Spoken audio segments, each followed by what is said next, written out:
40 বছর ধরে আগুনের পূজা করতেছে।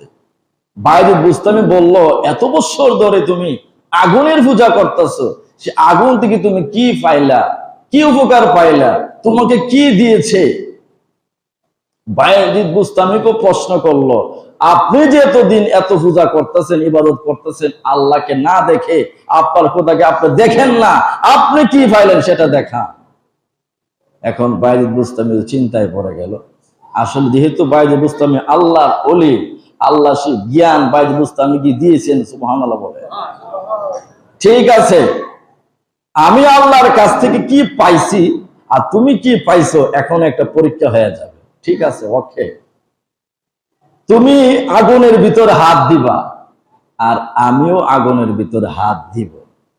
যদি তুমি হাত দেওয়ার পরে তোমার আগুনে ফিরা ফেলা, এতে বোঝা গেছে তোমার ধর্ম মিথ্যা, বানোয়াট, সঠিক না। আর আমি যদি আগুনে হাত দিই, আমার হাত যদি না পুড়ে, তাহলে আমার ধর্ম সঠিক, আর যদি হাত পুড়ে যায় তাহলে বেঠিক। এখন সামন বলতেছে, আগুনের কাম তো ফুরাইয়া ভালা, আগুনে তো ফুরা লাগবে। আমি 40 বছর কেন 80 বছর পূজা করলো, আগুনে খাতির করতো না। কিন্তু বাইজিদ বুস্তামি যে কথা বলছে, এখন আমি কি করি? তবে বুদ্ধি খাটায়া আগে বাইজিদ বুস্তামির আগুনে হাত দেওয়ার কথা বলবো। হ্যাঁ বাইজিদ বুস্তামি, ঠিক আছে, আগে আপনি হাত দেন আগুনের ভিতরে, তারপরে আমি হাত দিব। সে মনে মনে এটি ভাবছে, আগে যদি বাইজিদ বুস্তামি আগুনে হাত দেয় আর আগুন যদি ফুরা ফেলা, ও আপনার ধর্ম সঠিক না, আর আমার আগুন হাত দেওয়ার দরকারও নেই, আমি বেঁচে যাবো। বুঝলি বিষয়টা? একটা চালাকি করতেছে, সামনের বুদ্ধি ছিল।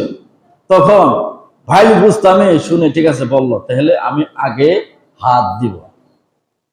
বাইজিদ বুস্তামি এই আগুনের মধ্যে বিসমিল্লাহ বলে আল্লাহর নাম স্মরণ করে, কারণ আল্লাহর ওলি যারা হয়ে যাবে, তখন ওলির হাত আল্লাহর হাত হয়ে যায়। বান্দা যখন একটু হাঁটবে, আল্লাহ তার জন্য দৌড়াবে। বান্দা যখন স্মরণ করবে একবার, আল্লাহ স্মরণ করবে 10 বার ওই বান্দার জন্য যারা ওলি হয়েছে। বাইজিদ বুস্তামি যখন আগুনে হাত দিয়েছে, কিছুক্ষণ আগুনের ভিতরে হাত রাখলো, হাত তো পড়ে নাই। সামাউন তাকায় রয়েছে, কি ব্যাপার? আগুনের কাম হচ্ছে মানুষকে জ্বালিয়ে পুড়িয়ে ছাই করা, বাইজিদ বুস্তামির হাত তো পড়ে নাই। কিছুক্ষণ পরে হাত তুলে ফেলল, হাত নিয়ে আসছে, পশম পড়ে নাই, হাত পড়ে নাই। সুবহানাল্লাহ বলতেন না? এখন সামাউন চিন্তা করতেছে, এখন যদি আমি হাত দিই তো আমার ফুলে লাগবে। আবার চিন্তা করছে যে আমি 40 বছর ধরে আগুনের পূজা করতেছে, আমাকে একটু খাতির করতো না নাকি? আগুনে কি আমার ফুরি লেগো নাকি? মনে মনে ভাবতেছে, যা দেখি আগুনে হাত দিয়া দেখি কি হয়।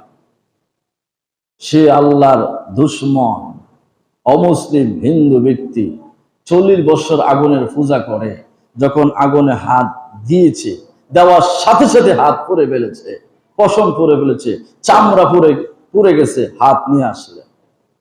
তখন বাইজিদ বুস্তামি বললেন, এখনো কি বুঝ আসে নাই তোমার ধর্ম সঠিক নাকি বেসঠিক, সত্য না মিথ্যা? তখন সামনের চোখের পানি ছেড়ে দিয়েছে। আমি 40 বছর ধরে আমি কার পিছনে করেছি, আমি 40 বছর ধরে কার পূজা করেছি, আমি 40 বছর ধরে কার পিছনে সময় নষ্ট করলাম। আর বাইজিদ বুস্তামি আগুনের পূজা করে নাই, আগুনের মালিকের ইবাদত করেছে। সেই আগুনের মালিক হচ্ছে সত্য, সেই আগুনের মালিককে আমার খুঁজতে হবে। সাথে সাথে কালিমা পড়ে মুসলমান হয়ে গেছে।